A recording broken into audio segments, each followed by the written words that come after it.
would now like to introduce contestant number 4, Orlando Tubo. It's about time. It's about time, Orlando Tubo.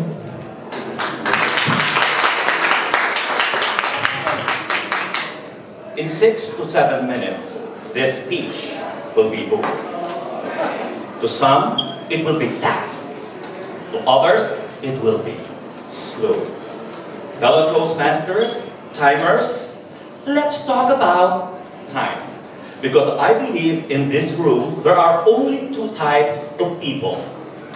The millennials and people like me who are me-linears.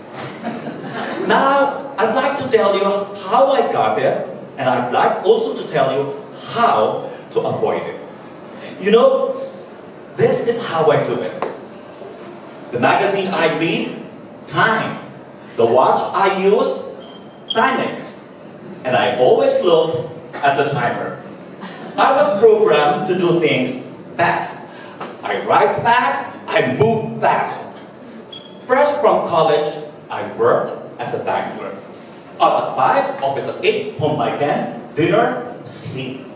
Soon, I became bank supervisor.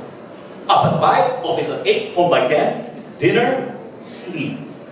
Then, I became bank manager. Up at 5, office at 8, home by 10, dinner, sleep. Finally, I became president of Urban Bank, Toastmasters Club. But I used to say, someday I'm going to drive my own car. I did, to rush to endless board meetings. Someday, I will travel to USA. Well, I did, boring business trips. And someday, I will have my own monument of stone. Well, I did, kidney stone, gallstones. Fellow Toastmasters, that's how I do things fast. And so, my friend Edgar was different. He used to say, well, I want a perfect job. And so when a good job offer came from the USA, he was out swimming in Boracay. His life was very different. He believes that dining is something so easy. He would say, Hakuna Matata, Hakuna Delata. Edgar was my exact opposite. He believes that time is slow and life should be easy. Until the day we rushed him to the hospital. Meningitis was destroying his brain. Day 1, he lost his sight. Day 2, he lost his speech. In the days that followed, we lost Edgar. He was only 30.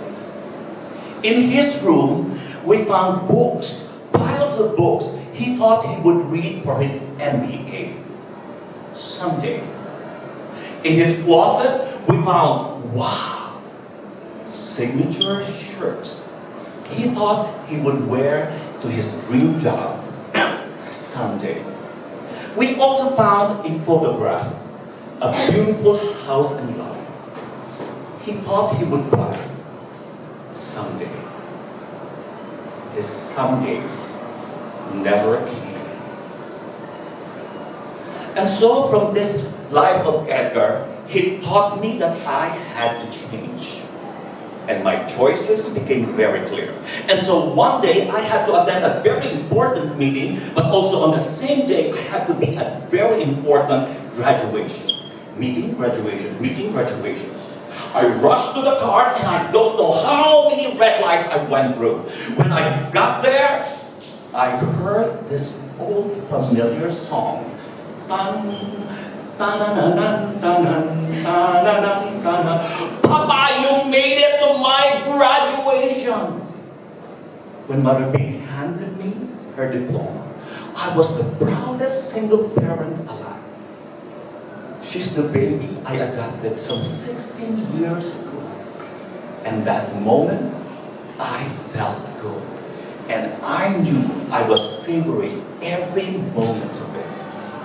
Fellow Toastmasters and friends, in the race of life, I started out with the rules all wrong, and so did Edgar.